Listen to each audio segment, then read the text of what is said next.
Hey everybody, Mike with Games Played Badly, and today on Session 0, I'm talking to Robin from Shrike Tabletop. She's co-developed a game called Era of Silence, and they have a new version coming out, or actually it should be out this week, which also includes a brand new book. So I can't wait to talk to her more and find out all about it. That interview starts now.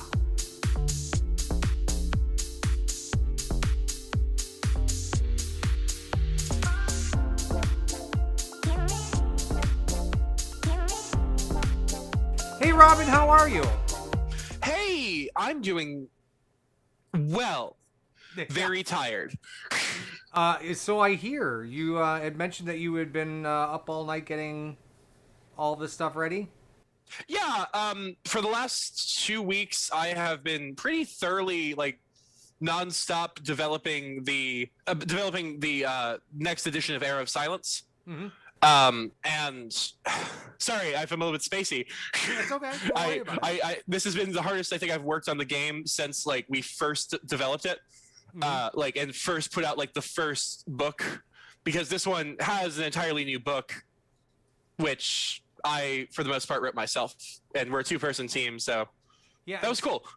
Now I noticed that there was some mention that this is the first iteration of the game where you can actually play, that people can actually play without your help. Yeah, we've been in open playtest for a while, but functionally, what that meant is we were doing demos publicly at conventions, running them on our Twitter at Shrike Tabletop, Queen of Hot Takes. We finally, with the narrator's guide releasing, narrator is what we call GM, to some controversy. That was a whole post. Narrator's guide is what we call the GM. The narrator. So it's the DM's guide. Okay. But for our game, and it adds a bunch of situational rules. It completes everything you need to start running games yourself. Mainly, the most important thing I think is a coherent NPC system, so you know how to run things that aren't player characters. So yeah, now anyone who isn't us can pick up a game with their friends and give playtest data. Right. So very good. So tell me more. Tell me more about the backstory of the game, because I read through it and I thought it was awesome, but I think it's better coming from your lips. By backstory, you mean the lore or the character? The lore of the game, which I thought was fantastic.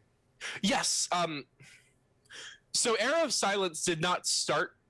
No, it did start as an RPG when I was 14. I'm 25 now. And Dan and I, the co-creator of Shrike, ran an RPG that I was in. It was our first RPG, both of us, and it was D&D 4e. And this one character I played turned into a world around that character. Then as I get older and better at writing, that world gets more sophisticated.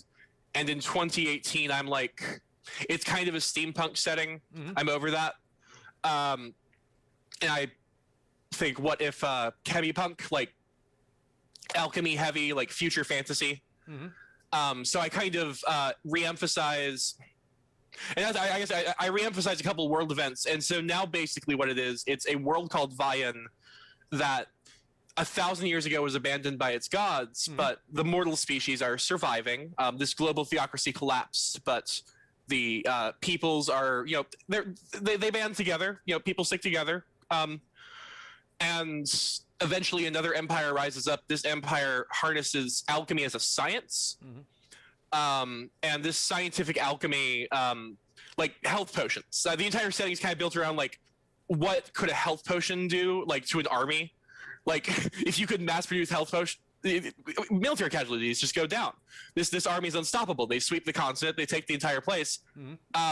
They're about to press on the east and take the entire world. The second world government, the second time a world government has existed in Vian, and then a super volcano goes off. And it's called the Judgment, because a lot of people say it's the gods kind of saying, no, we're still here and we're watching. Right. And the planet gets buried in ash, and the Parathan Empire collapses in almost a day.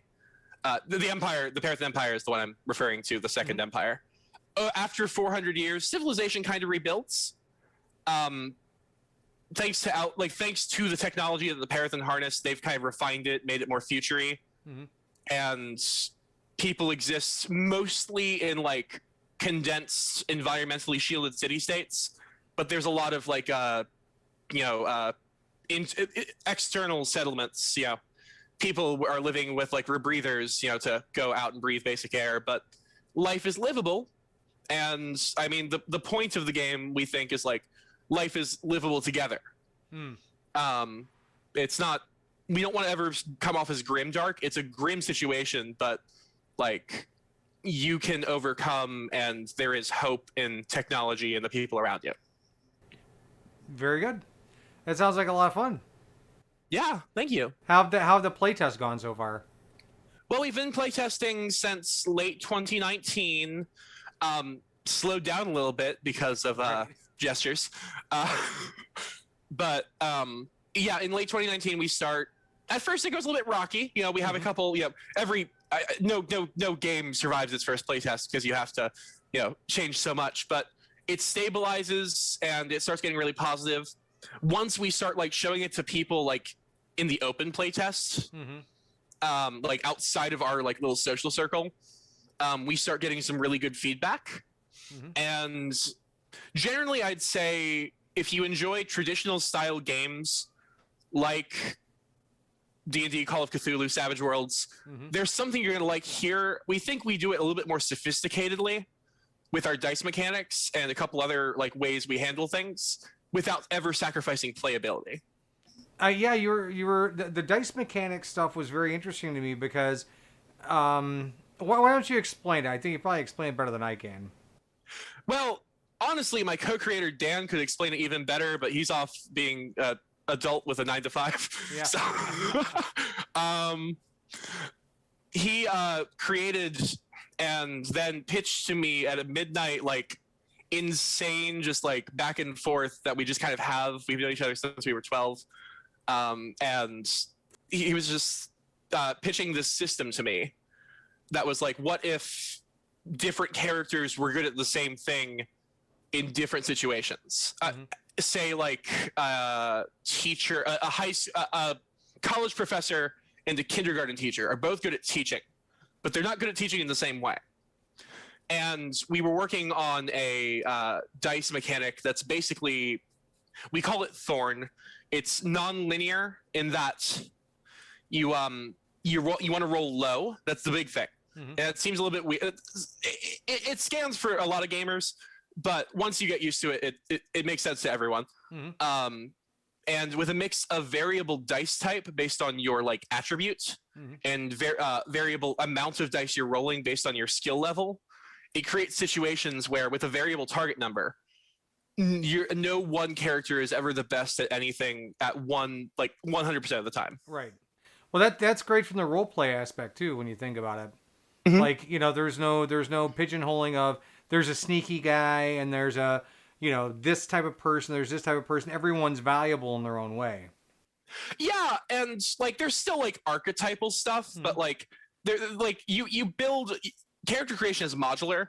So you can be like the classic rogue and like do all the classic rogue things you want, but also you could be, say, by mixing 3 options, you could be a close combat wizard in power armor. Nice. Yeah, it's just like that kind of like, it's very we never want to pigeonhole like a player into not playing what they want. Right. So, and I also feel like games that offer multi-classing tend to ask you to be worse at one or the other. That's true. So we never ask you to be worse at something. You're just, you are what you are. And then expansion later on, there's not really, you can't pick up more things. Like there's no like triple classing. Right. But you can expand pretty freeform with our like traits system, which I think fans of Savage Worlds Edges will appreciate. That's cool stuff. So now, this is available. People are freely available to download it right now because I downloaded it myself. What are you going to be doing? More open play testing after this release? What are your next steps? Good question. Yeah, definitely. We want to keep open playtesting going for as long as, like, well, not for. Obviously, we want that to end. Right. The goal for open playtest is by the end of by the end of 2021, we want to be wrapping up the final touches on the book. Hopefully, by then, we'll make it a little bit more like. Right now, it's basically just a Google Doc that two friends wrote. That is just also a good game. We want to make it look a little bit better, a little bit more professional, and then hopefully in our ultimate goal is a Kickstarter run in 2022, and for a print run. Now, that's not to say that the print run will, like, one thing that we're pretty adamant on about the game is that the core book and the narrator's guide as products will always be free. We don't like the idea of people not being able to play our game because they can't afford it. We also believe that digital copies effectively make that thing free. So no need to play the game. Like, it's free. But the print run will offer a chance to, have the physical book. That'll be probably some money. But we'll try to keep it as affordable as we can. We're very accessible gaming is one of our, like, core values at Shrike. Yeah, I mean, I think there have been aspects of the D&D and Beyond era and the DM's Guild and Drive Through where I'm like, man, I really wish I had a physical copy of this book. I love PDFs. They're great. They're easy to get, but there are days where I just want to lay on the couch and crack a book and read through it. For sure. And I myself am a collector of systems. I have a little I can't it would be hell to move my camera and show you my library, but I have a little collection of systems myself, and it would mean a lot, like, just as a creator, it means a lot to me, the idea of having a physical book that I can, like, connect to my work. Right. And I'm very excited about that. So hopefully it works. Oh, I'm sure it will. I mean, so now from the standpoint of people downloading and playing, are there any tips that you can give anyone when they first start going through the world? Is there something they should read first, or? Okay, well, first thing about the book, the Google Doc, use the outline. If the Google Doc is very annoying to navigate without the outline because you can't really hop between pages as easily. I see. We just added page numbers to both of them, I think. I'll make sure about that. Make sure you use the outline function in Google Docs just because it's a little bit hard to jump around. That's going to make your life a lot easier, and that's been something that we've gotten our main feedback. As we get further in playtest, it'll get a little bit more professional look. Like, we'll get like a book that's like hyperlinked and all that, because I think the best ebooks are the ones where you can click on Word and go to that page. I think I got off topic of the question. What were you asking again? No. I was just saying when someone's looking to start playing your game, do they start with the narrators? Obviously, someone's gonna have to go to the narrator's guide. Yeah, I would say definitely read the core first. Like, the narrator's guide is absolutely like, when this finishes, and like in the print book, they'll probably just be the same book. The only reason they're separate right now is file size.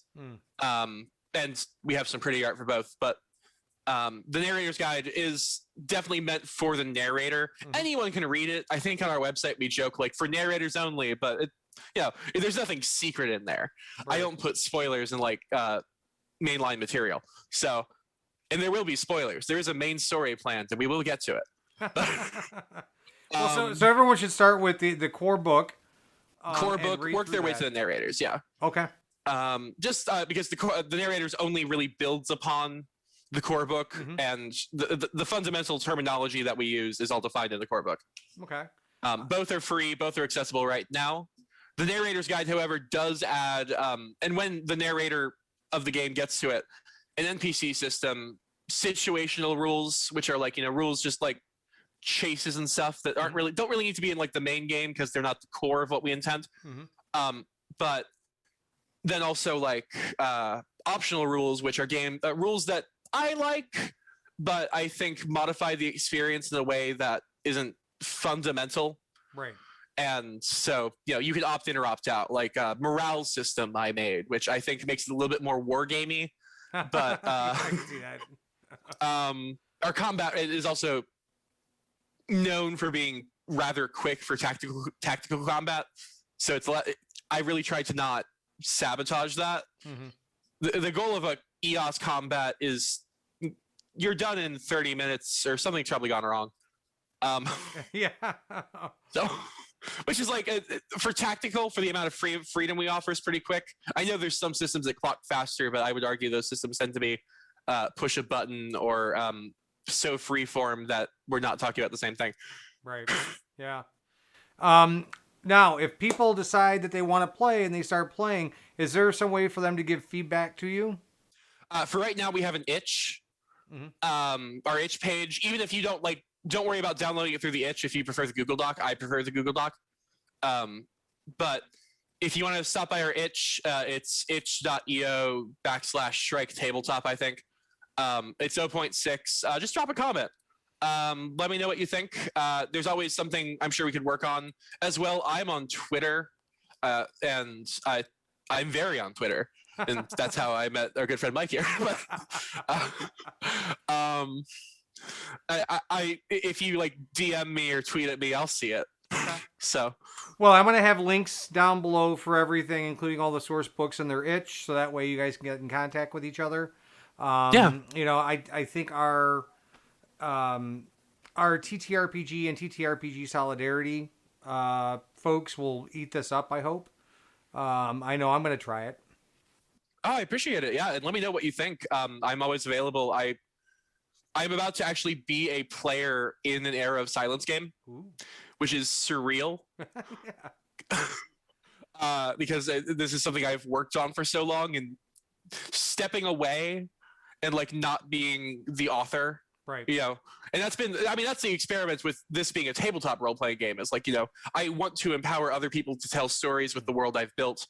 And then there will also be like a main like a 2 or 3 campaign books which like tell the Era of Silence story. Well, yeah, I from the standpoint of you playing, I think it's got to be amazing to see what people are going to do within the constructs that you've given them. Yeah, I'm very excited, and absolutely, please tweet at me and tell me what you're doing with it. Like, I want to hear. Yeah, her information is on the screen. You'll see it right there. So yeah, thank you. If you want to tweet like crazy, go ahead. Don't spam. Not good. Yeah.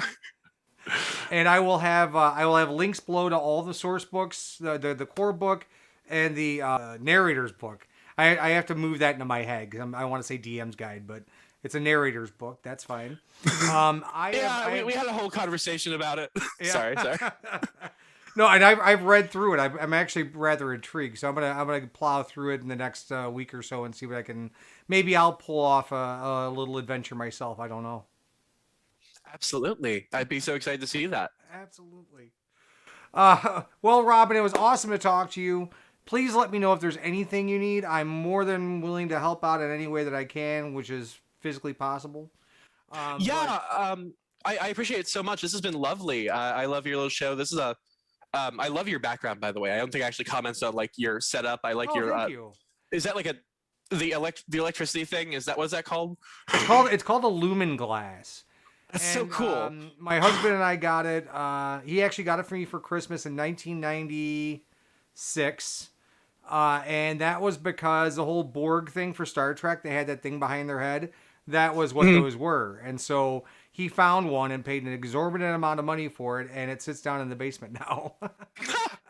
I mean, it's gorgeous. It's good. It's getting used on a show. Hey, it works for me. Yeah. Well, thank you so much. You're welcome. And nice kitty ears. Thank you. I'm very happy with these. Also, the audio quality is quite good. Yeah. So. Great minds think alike. Yeah, I love the hat. Thank you. We will talk soon, and thank you so much for coming on and talking to me. Yeah, thank you so much. Not a problem.